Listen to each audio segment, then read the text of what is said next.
Bonjour à tous. Donc aujourd'hui, nouveau sujet, l'esclavage, la traite des esclaves. J'ai sélectionné pour vous un livre, La traite des Noirs de Hugh Thomas. Hein, donc c'est une collection bouquins chez Robert Laffont.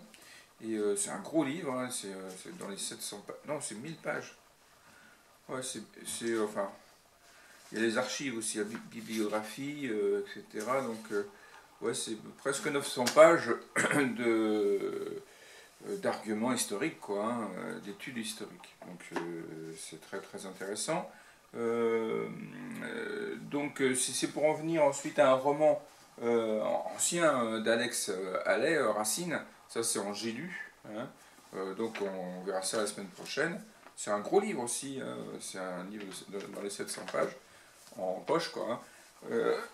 Donc c'est un roman très intéressant que j'ai lu quand j'étais jeune, il y a longtemps, et celui-ci est plus récent, quoi. Donc Hugh Thomas, c'est un Britannique, c'est une traduction là en français. Je vais vous lire la page de garde. Tout n'a pas été dit sur la traite des Noirs, hein, et notamment pourquoi un tel crime a pu durer si longtemps, près de 5 siècles. Dans ce livre, l'exposé le plus complet de la traite transatlantique aujourd'hui disponible, Hugh Thomas tente de répondre à cette question. Il montre comment cette histoire est inexorablement liée à celle de l'Occident, dont elle occupe le centre. Selon le mot de Tocqueville, la destinée des nègres est en quelque sorte enlacée dans celle des Européens. Les deux traces sont liées l'une à l'autre. On verra comment, alors que le monde médiéval avait à peine tourné la page de l'esclavage massif, les découvertes géographiques, mais aussi l'idéal antique de la Renaissance, vont le ranimer. Afrique puis Nouveau Monde font irruption dans la conscience européenne via le Portugal et l'Espagne qui mettent en place la traite vers 1440. Peu à peu, le point de gravité de l'audiocommerce, le plus rentable des commerces, disait Louis XIV, recherche de l'énergie humaine et sucrière, se déplace vers le nord, prenant toute sa part dans le conflit déchirant l'Europe et l'Amérique, après l'Afrique où sont déversés déjà des millions d'armes. Enfin, l'Angleterre, la plus grande bénéficiaire du système, décide de devenir le gendarme. La campagne visant à l'abolir, adossée aux révoltes des esclaves, sera la première grande cause de l'humanitaire international.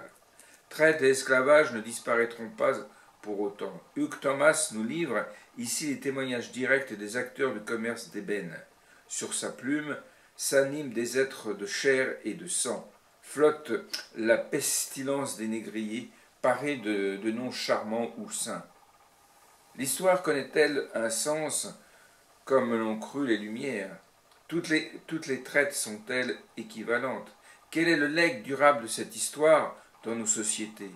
Peut-on enfermer le débat avant de l'avoir ouvert? Voilà, donc c'est un universitaire, hein, londonien, Hugh Thomas. Donc j'ai sélectionné donc, la page 9, Cargaison. Page 9. Page 9, page 9. Page 9. Voyons voir. Ah non, c'est la page 3, pas la page 9. Mal écrit. Alors, de très bonne heure au matin, à cause de la chaleur, quelques marins portugais sur le pont d'une demi-douzaine de caravelles de Santono, les nouveaux bateaux à voile se préparaient à débarquer leur cargaison africaine près de Lagos, à la pointe sud-ouest de l'Algarve, au Portugal. On était le 8 août 1444. Cette cargaison consistait en 235 esclaves. Arrivés sur la terre ferme, on les plaça dans un champ. Ils offraient, écrit un contemporain, un spectacle merveilleux, car parmi eux, il y avait d'assez blancs, d'assez beaux et bien proportionnés. D'autres étaient moins blancs comme des mulâtres. D'autres encore étaient aussi noirs que des Éthiopiens, et si laids, tant par les traits que par le corps, qu'ils semblaient presque incarner les images d'un hémisphère inférieur. Quel cœur serait assez dur poursuit le chroniqueur, Gomes Anes de Zurara, courtisan attaché aux frères du roi de Portugal, l'inventif prince Henri, pour n'être pas transpercé de pitié en voyant cette compagnie. Car certains gardaient la tête baissée et leur visage baigné de larmes en se regardant.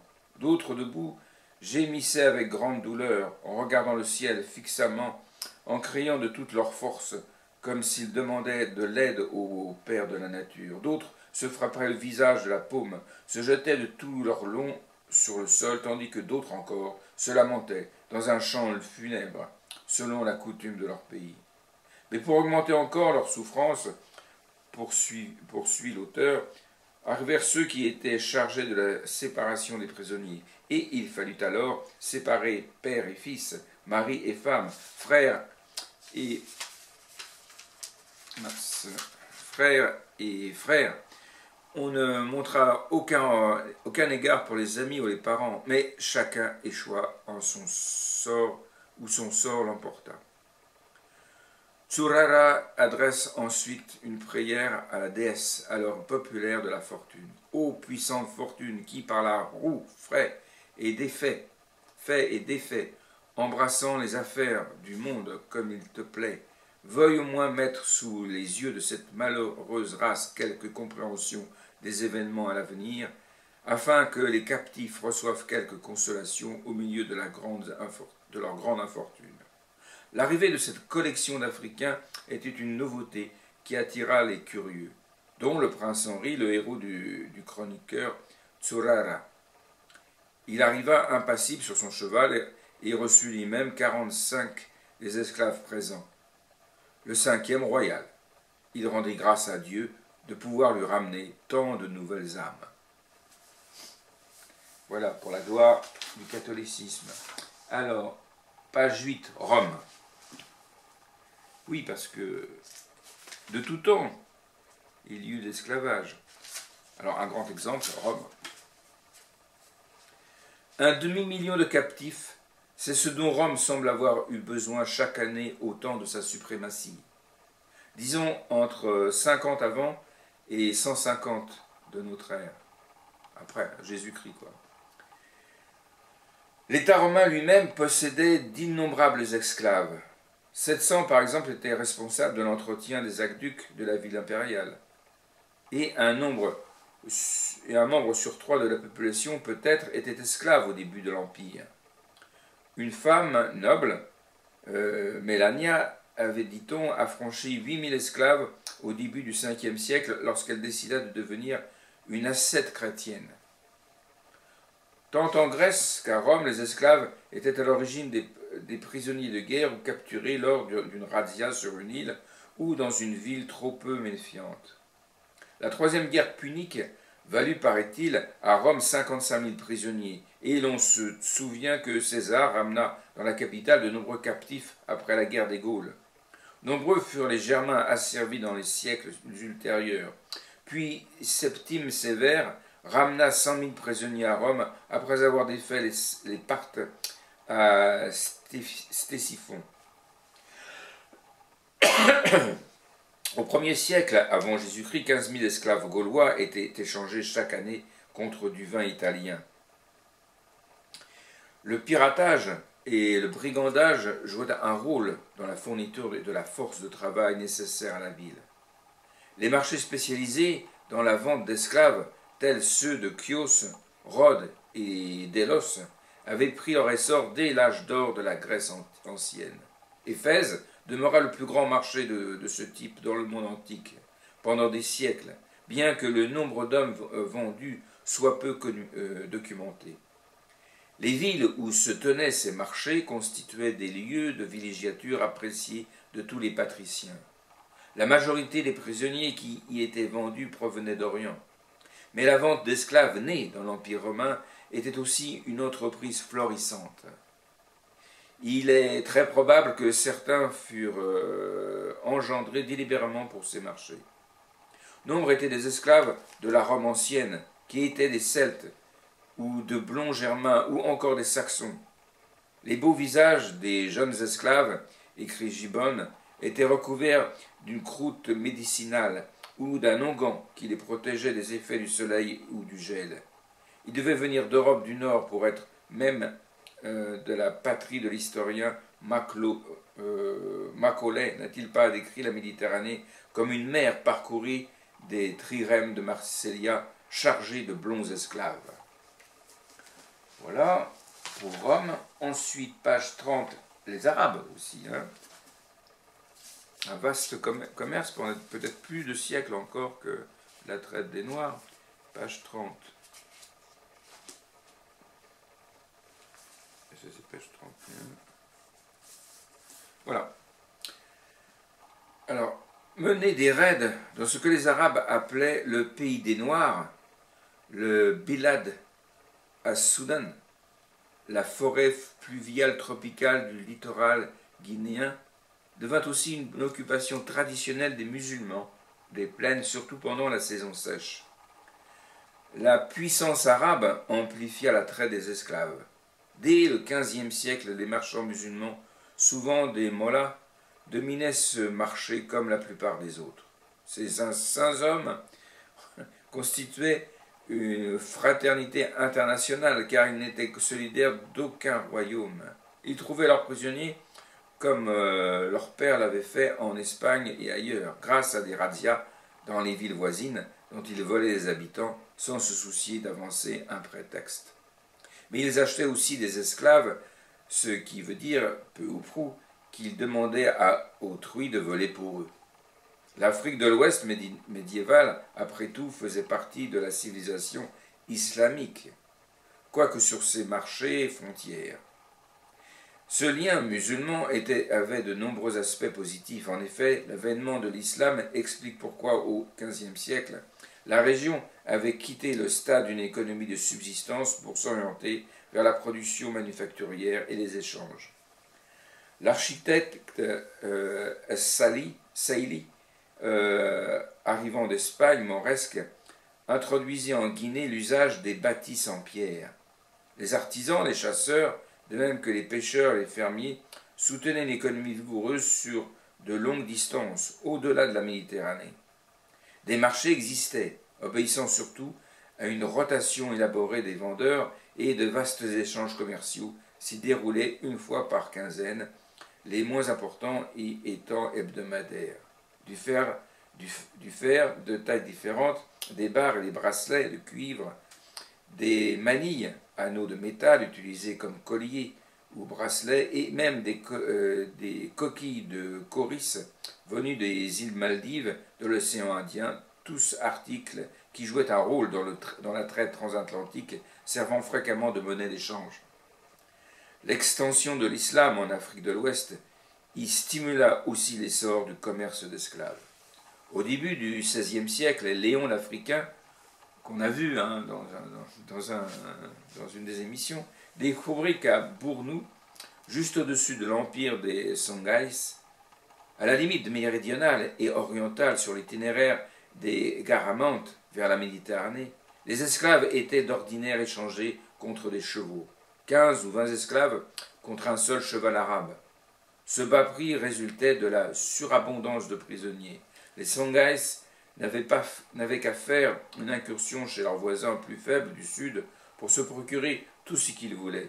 Les esclaves avaient moins emploi. Ainsi, le commerce de la gomme sur le fleuve Sénégal était rendu possible par les esclaves qui en effectuaient la récolte entre mars et juillet. Les esclaves travaillaient aussi dans les mines.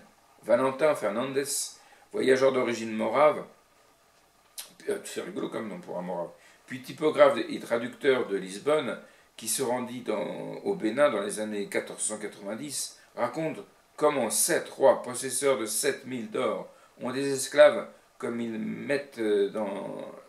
qu'ils mettent dans les mines et leur donnent des femmes, et ils engendrent et élèvent des enfants dans ces mines. Il ajoute cette remarque mystérieuse: les esclaves qui extraient l'or sont des noirs, comme si par miracle quelques-uns viennent en sortir, ils deviennent blancs, car la couleur se modifie dans les mines. Quand dans l'actuel Nigeria occidental se constitua peut-être au début du XVe siècle le royaume Oyo des Yorubas, Les esclaves peuplant les palais se comptaient par milliers. De nombreux esclaves travaillaient pour l'agriculture dans les années 1450. Le Vénitien Alvis Cadamosto découvrit que le roi du fleuve Sénégal, vassaux des Sanghaïs et avant eux du Mali, possédait de nombreux esclaves obtenus par pillage, dont ils se servent de diverses manières, surtout pour cultiver leurs terres. Voilà les Arabes. Alors, ensuite, page 212, Espagne. Page 212, Espagne. 212. 211. 212.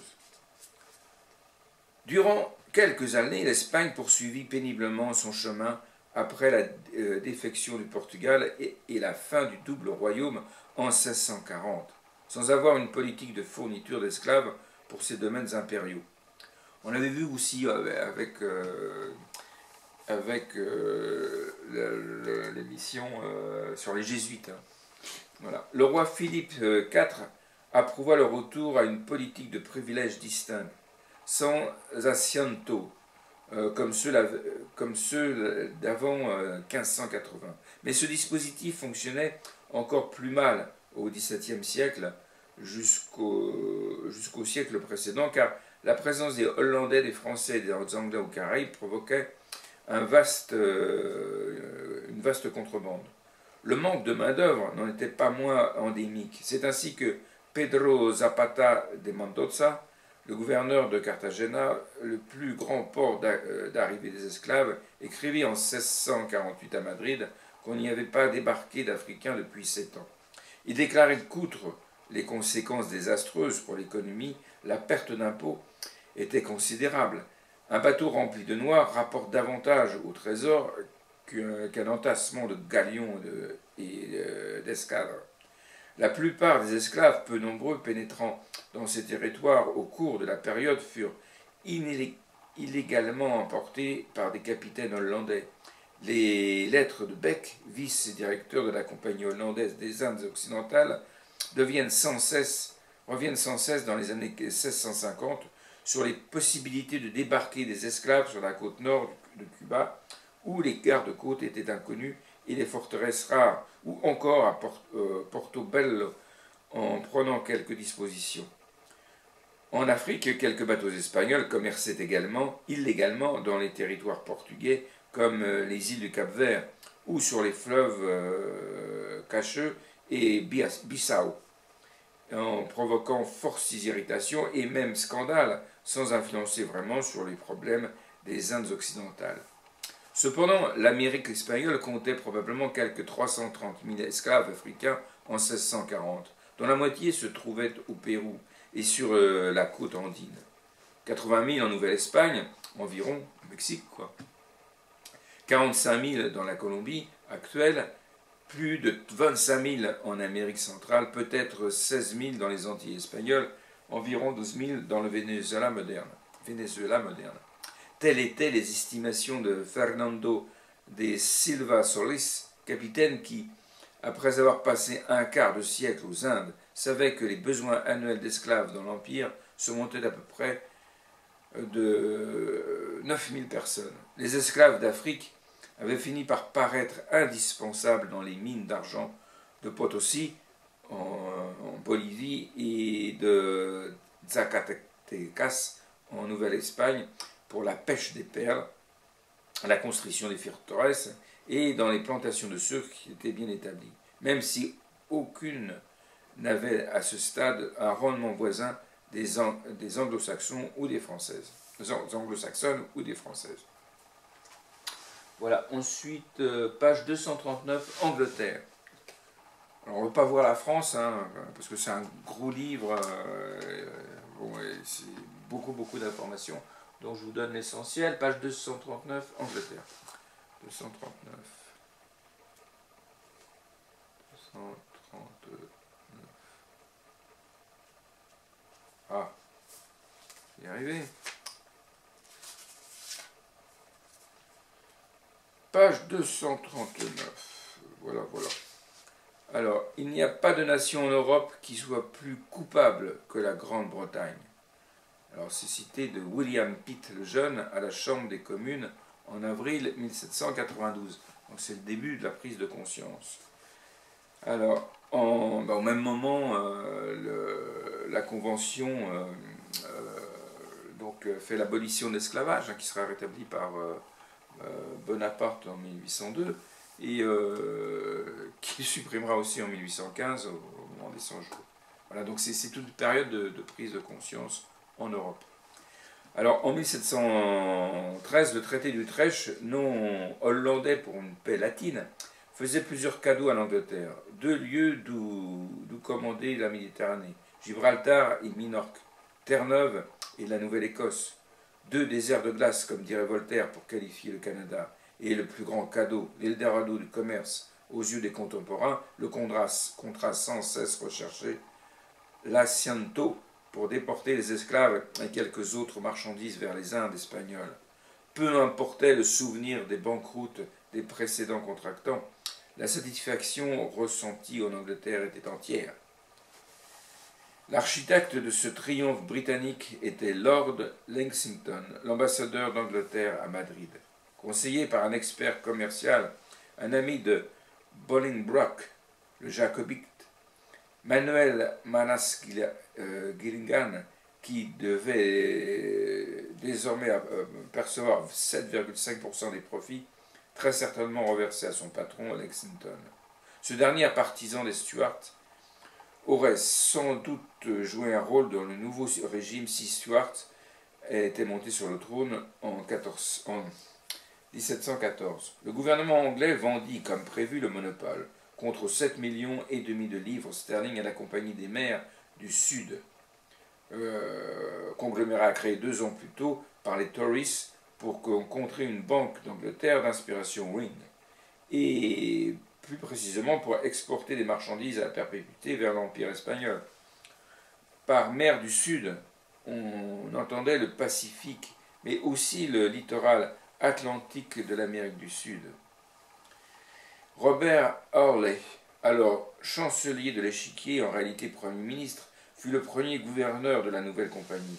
On installa son siège, South Sea House, au cœur de la City de Londres, au coin de Threadneedle Street et de Bishopgate. On espérait que la dette nationale serait vite épongée par la traite espagnole prospère. C'est ainsi que 9 millions de livres de valeur d'État sont provisionnés furent autoritairement échangés contre des actions de la Compagnie des mers du Sud. Le génie présida à ce consortium. Le chef-d'œuvre du comte d'Oxford était un chevalier de l'industrie, John Blunt, fils d'un cordonnier baptiste de Rochester qui avait fait fortune en fabriquant des lames d'épée. Il avait heureusement épousé la fille d'un directeur de la RAC, Richard Craddock. On disait de lui qu'il vivait avec son livre de prière dans la main gauche et un prospectus de la compagnie dans la droite, sans que l'une sût ce que faisait l'autre. Daniel Defoe écrivit un vigoureux pamphlet en faveur de la création de la compagnie. Jamais il n'y eut de mémoire d'homme une entreprise aussi importante, dit-il, sans mentionner une seule fois l'objet principal de la dite entreprise, dans ses 40 pages. On a prétendu que l'idée de la compagnie germait dans son cerveau. Une retraite au flambeau à travers Londres accueillit la nouvelle de la concession. Les beaux jours étaient de retour, semblait-il. Le discours de la reine Anne au Parlement, le 6 juin 1712, avait annoncé ce moment. J'ai insisté et obtenu que l'Asiento, ou contrat permettant de fournir les Indes occidentales d'Espagne en nègre, nous appartiennent pour 30 ans. Voilà. Beau consortium. Alors, et enfin, abolition, page 626. Donc, j'abrège un peu, parce qu'il y a beaucoup de péripéties, hein, bien sûr, dans ces 5 siècles de traite des Noirs au profit de l'Occident. Page 626.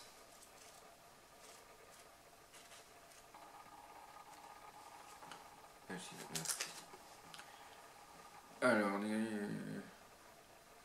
le négrier est plus criminel que l'assassin, car l'esclavage n'étant qu'une agonie cruellement prolongée, la mort est préférable à la perte de la liberté.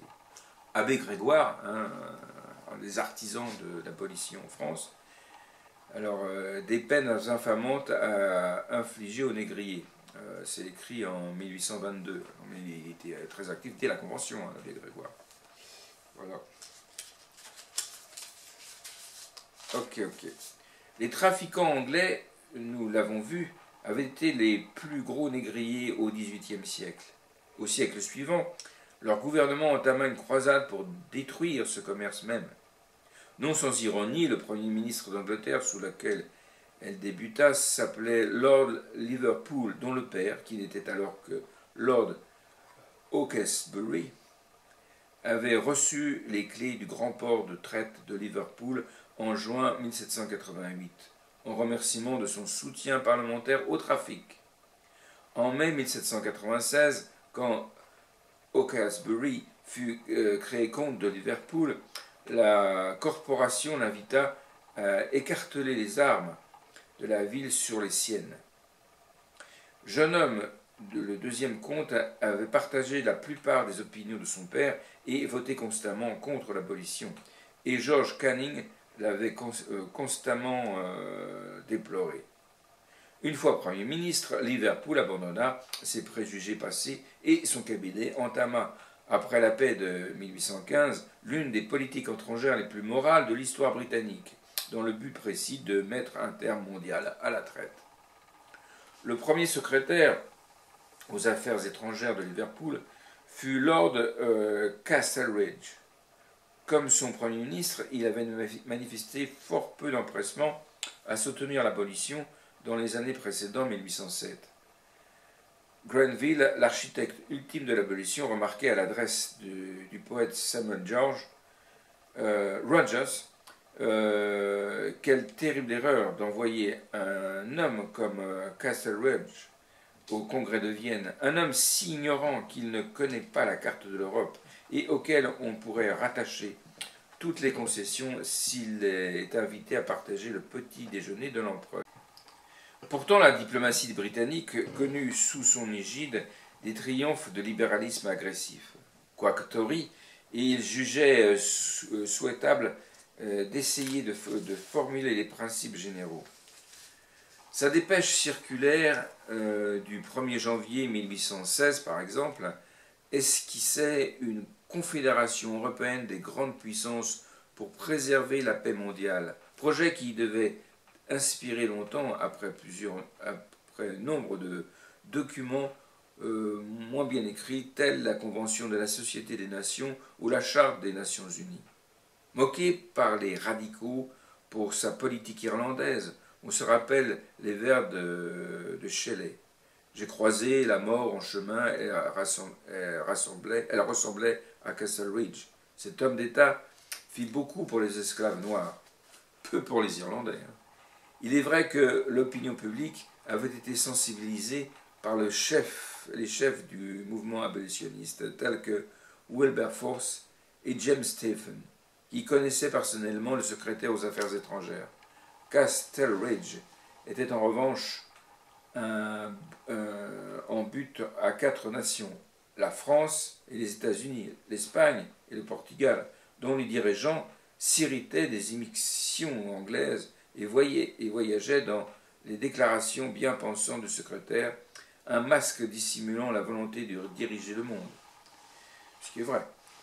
Il ne croyait pas à l'enthousiasme quasi-religieux qui s'était emparé d'Angleterre touchant l'abolition, ni que Castlereagh lui-même fût devenu une sorte de fanatique de cette cause. John Quincy Adams, qui fut ambassadeur des États-Unis à Londres, après le traité de Gand, évoque son langage plein de feu. Il passa aussitôt de la traite à la traite qui, dit-il, perdurait en très grande mesure d'une façon affreuse, qu'un grand nombre de navires avaient été équipés dans ce but dans nos États méridionaux que la barbarie de la traite avait été encore empirée depuis qu'on se battait pour son abolition. Voilà. Donc ça pourrait être le document de base pour traiter, écrire un roman tel que Racine, enfin, sauf que Racine est écrit avant ce livre d'histoire. Enfin, il y a d'autres livres d'histoire. On peut se référer aussi à l'Afrique ancienne, hein, parce que les royaumes africains ont leur part de responsabilité dans la traite. Donc voilà, donc il y a de nombreux livres qui peuvent documenter pour écrire un roman historique sur la traite des Noirs. Donc il y a ce roman hein, d'Alex Haley, Racine, hein, que nous verrons la semaine prochaine. Je vous souhaite une bonne semaine à tous et je vous dis dans une semaine. Voilà. À très bientôt.